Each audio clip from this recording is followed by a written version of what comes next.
हैं। आज का सेकंड क्वेश्चन नीरज का है। भगवान शिव के हाथ में डमरू है, माँ सरस्वती के हाथ में वीणा वादिनी है, माँ सरस्वती वीणा वादिनी है, श्री कृष्ण मुरलीधर है। तो मेरा प्रश्न है, क्या संगीत का भी अध्यात्म से कुछ संबंध है? 30 सेकंड क्या?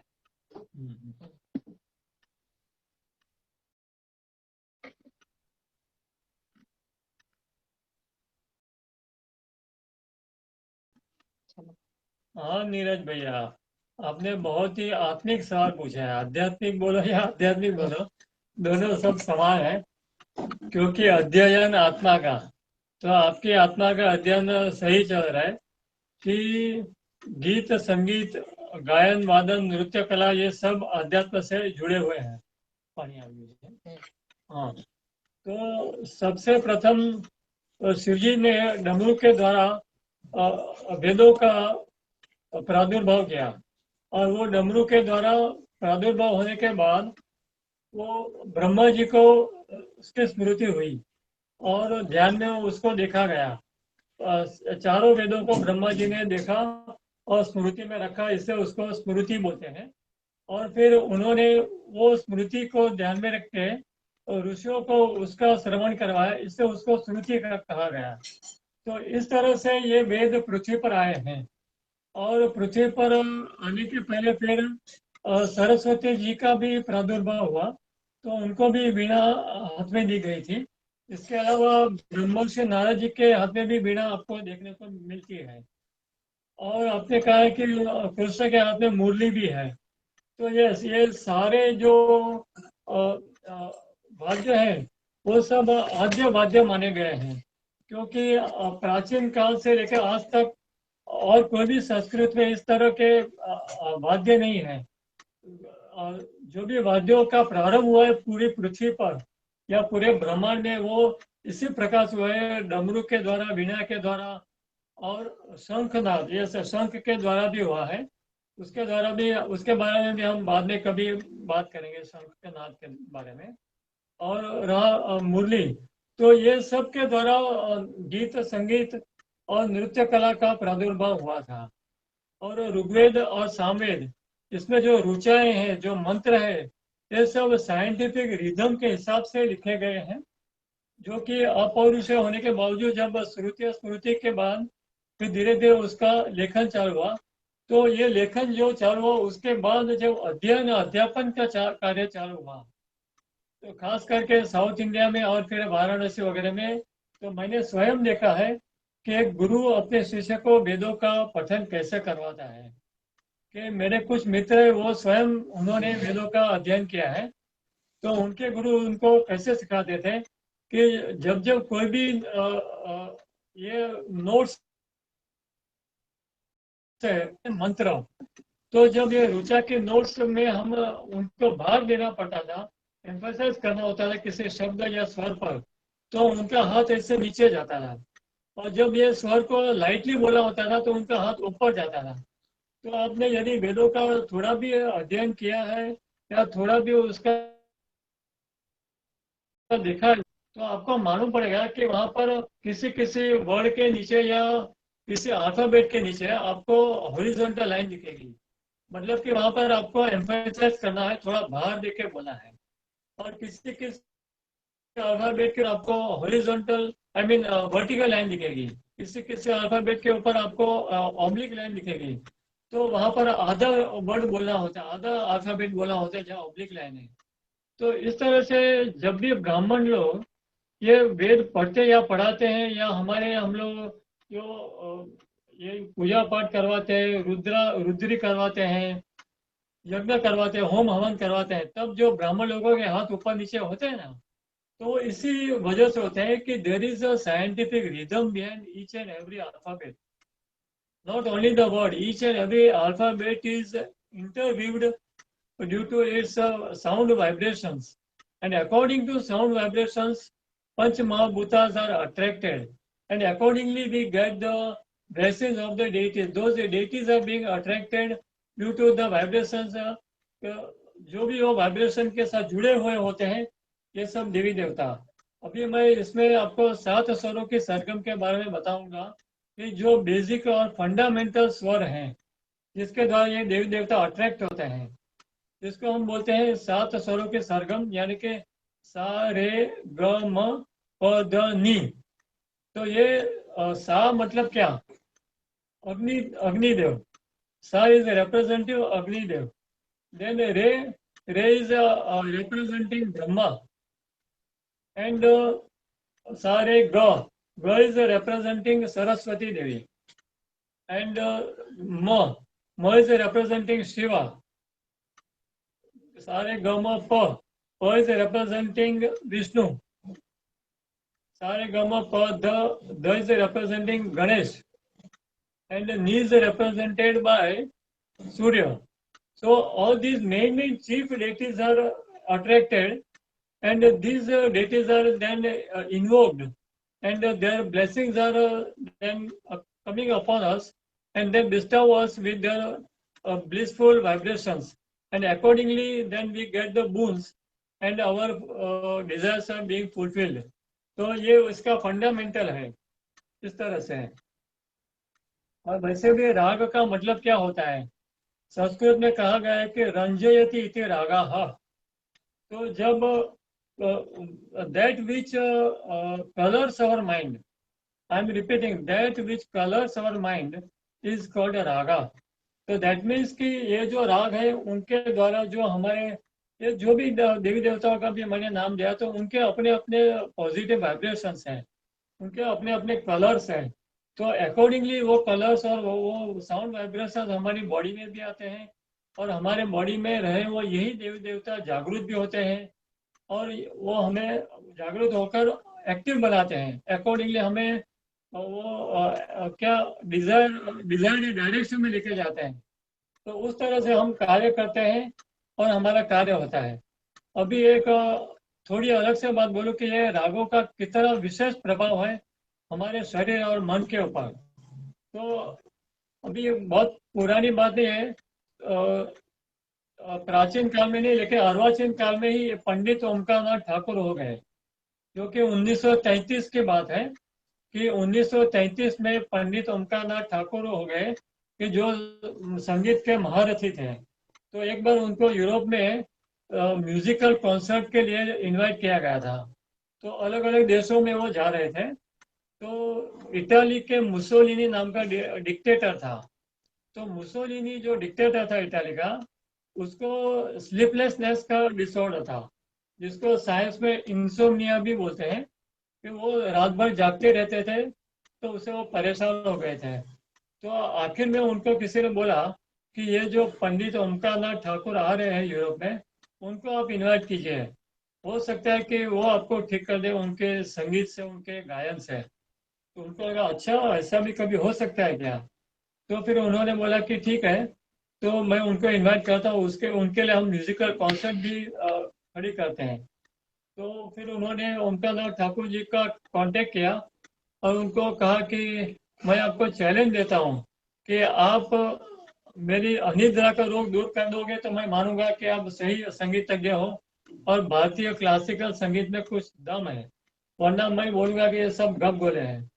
तो ओमकारनाथ ठाकुर जी को लगा कि ये तो चैलेंज है, तो अब ये स्वीकारनी पड़ेगी। तो उन्होंने बोला ठीक है, मैं आता हूँ और आप जो कॉन्सर्ट क्रिएट कर रहे हो, अरेंज कर रहे हो, मैं उसमें भी गाऊंगा और आप मेरे सामने ही बैठिएगा। तो उन्होंने बोला ठीक है। तो फिर 1933 में इटाली में ओमकारनाथ ठाकुर जी के लिए म्यूजिकल कॉन्सर्ट क्रिएट की गई थी, और उनके सामने ये इटाली का मुसोलिनी बैठा हुआ था। तो आप नहीं मानोगे, लेकिन आधे घंटे में ही मुसोलिनी का सिर भारी हो गया, और धीरे धीरे करके उनका सिर ढल गया, उनकी सीट पे ही उनका सिर ढल गया। तो इस तरह से उनको अनिद्रा का रोग उसी वक्त लाइव कॉन्सर्ट में, वो आधे घंटे में वो सोने लगे थे।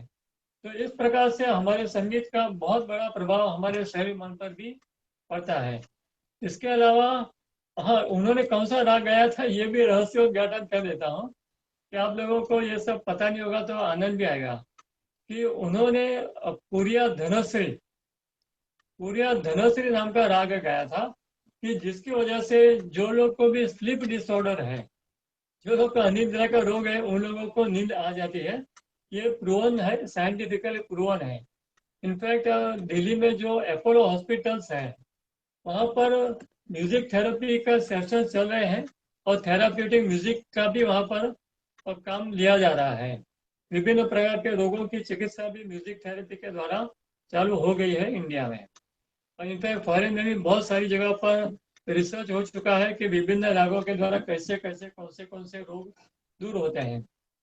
चलो अभी मैं एक दूसरी बात भी करूं कि पंडित जसराज जो भी अर्वाचीन भारत के बहुत बड़े संगीतज्ञ थे, तो एक बार वो वाराणसी में म्यूजिक फेस्टिवल में गए थे। तो वहाँ पर ऐसा था कि हर प्रहर का एक राग होता है। जैसे कि प्रातः काल का एक अलग राग, फिर आफ्टरनून का अलग राग, इवनिंग का अलग राग, रात्रि का अलग राग, ऐसे ऐसे राग होते हैं। तो पंडित जसराज का जो कॉन्सर्ट था, म्यूजिकल कॉन्सर्ट, वो सुबह को 6 बजे था। तो सुबह को 6 बजे क्यों था? क्योंकि वो टोडी राग गाने वाले थे, टोडी राग। तो ये टोडी राग वो गाने के लिए वहां पर बैठे, और सुबह सुबह 5 बजे वाराणसी में खुले मैदान में करीब करीब 5,000 की क्राउड होगी, 5,000 लोग बैठे हुए थे। उस वक्त उन्होंने वहां पर राग तोड़ी छेड़ा। तो सबके आश्चर्य के बीच में क्या हुआ कि 20 मिनट करीब करीब हुई होगी, और वहां पर आजू बाजू में जंगल भी था। तो वहां से जो वन्य प्राणी थे, उसमें खास करके हिरण थे, तो हिरण वगैरह सब आके वहां पर बैठ गए। एक बाजू 5,000 के पब्लिक बैठी हुए, इतनी इतनी प्रजा बैठी हुए, तो उनके आजू बाजू में आके कई प्राणी बैठ गए, और उसमें हिरण सबसे ज्यादा थे। तो पंडित जसराज और सारे लोग एकदम चकित रह गए कि ये प्राणी तो लोगों से हमेशा दूर रहते हैं, डरते हैं, तो ये एकदम कैसे आगे आ गए। तो फिर उनको शास्त्र का स्मरण हुआ कि ये राग मन को शांत करता है और लोगों को अट्रैक्ट करता है। तो इस तरह से मन को इतना सुमधुर लगता है कि वो प्राणी भी अट्रैक्ट होके आ गए।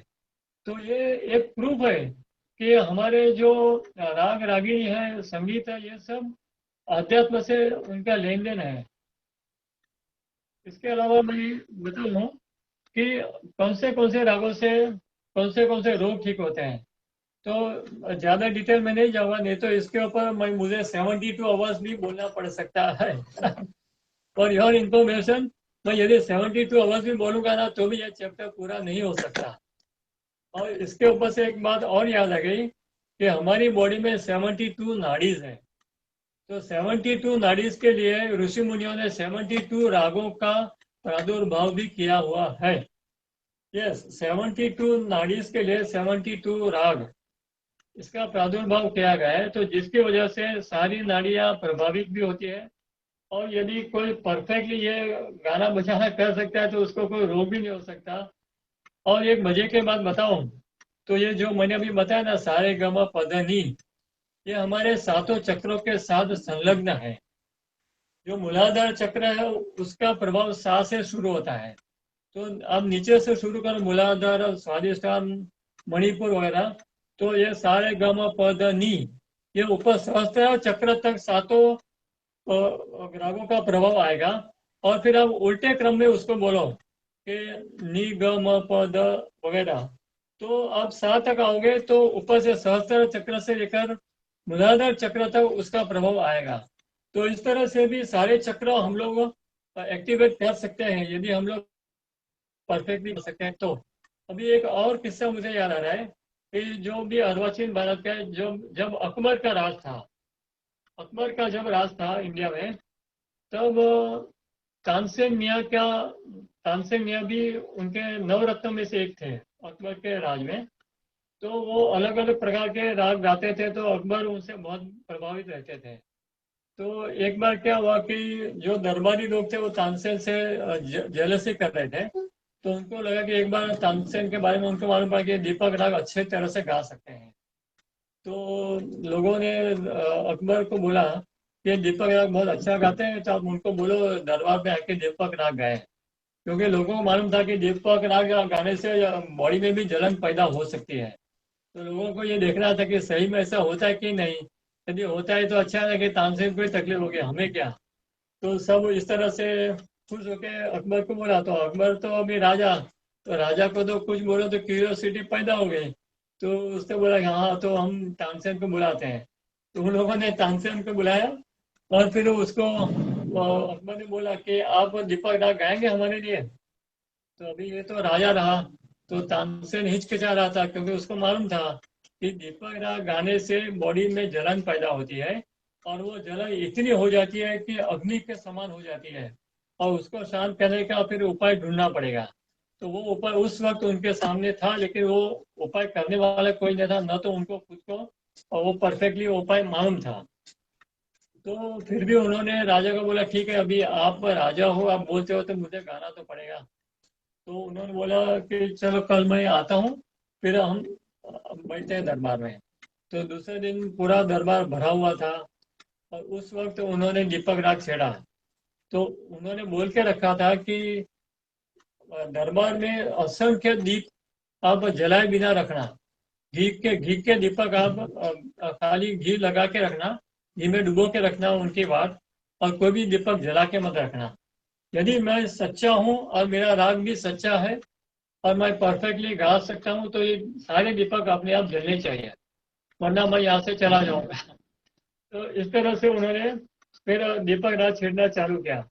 तो धीरे धीरे क्या हुआ कि पूरे दरबार में गर्मी पैदा हो गई। इतने साउंड वाइब्रेशन गर्म थे कि पूरा दरबार गर्म हो गया और उस गर्मी से धीरे धीरे करके एक एक दिए भी जलने लगे और सारे दीपक जलने लगे। तो उस तरह से ये दीपक राग अपने आप में प्रूव हो गया।